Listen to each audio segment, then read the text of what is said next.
Angin segar Mahkamah Konstitusi buat para pekerja di Indonesia. Sebelumnya, Partai Buruh dan beberapa serikat pekerja nih minta Mahkamah Konstitusi untuk mengubah setidaknya 70 pasal di UU Cipta Kerja. Memang nggak dikabulin semuanya, tetapi ada beberapa permintaan yang dikabulkan oleh Mahkamah Konstitusi. Yang pertama, nomor satu itu soal tenaga kerja asing. Kalau semula tenaga kerja asing ini diatur hanya untuk jabatan tertentu, dalam waktu tertentu, dan harus memiliki kompetensi yang sesuai dengan jabatan yang akan diduduki, maka terbaru ini ya tetap boleh juga sih tenaga kerja asing buat kerja di Indonesia dengan memperhatikan tiga hal ini. Tetapi yang perlu di-underline di sini, MK minta penggunaan tenaga kerja asing ini harus memperhatikan tenaga kerja di Indonesia. Jadi kalau ada warga negara Indonesia yang bisa atau skillnya sama dengan tenaga kerja asing, ngapain pakai tenaga kerja asing? Berikutnya atau yang kedua, ini soal PKWT atau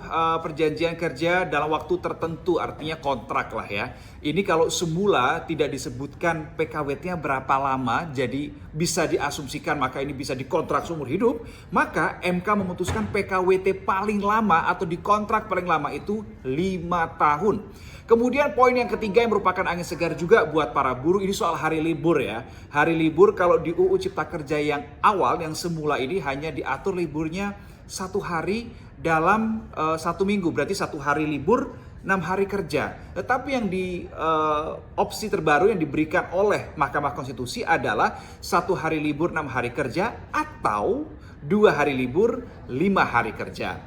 Berikutnya soal upah. Upah kalau di atas upah minimum yang telah ditetapkan, maka harus ada diskusi nih antara pihak perusahaan dengan para pekerja dan atau ini juga bersama dengan serikat pekerja atau serikat buruh. Nah, yang berikutnya ini masih soal upah. Skala upah atau nominal upah itu biasanya ditentukan kalau di UU Cipta Kerja itu memperhatikan 2 hal. Yang pertama adalah kemampuan perusahaan dan yang kedua adalah soal produktivitas. Nah, yang terbaru yang diberikan atau diatur oleh Mahkamah Konstitusi adalah tidak hanya melihat kemampuan perusahaan saja dan juga soal produktivitas saja, tetapi juga melihat beberapa aspek lain. Seperti misalnya golongan, kemudian melihat jabatan, sudah berapa lama kerja, dalam arti masa kerja udah berapa lama, kompetensi, dan juga aspek pendidikan. Yang terakhir ini soal pesangon ya, ini tentu menjadi hal-hal yang juga ditunggu atau diperjuangkan oleh pihak para buruh ya.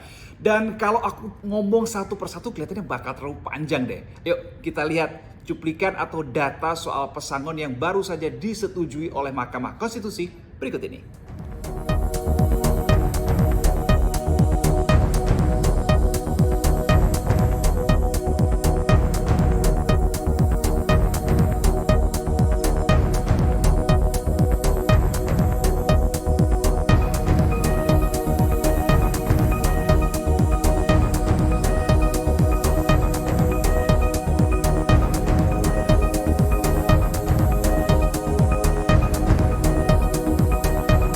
Nah, itu tadi beberapa poin yang dikabulkan oleh Mahkamah Konstitusi atas permintaan Partai Buruh dan juga beberapa serikat pekerja.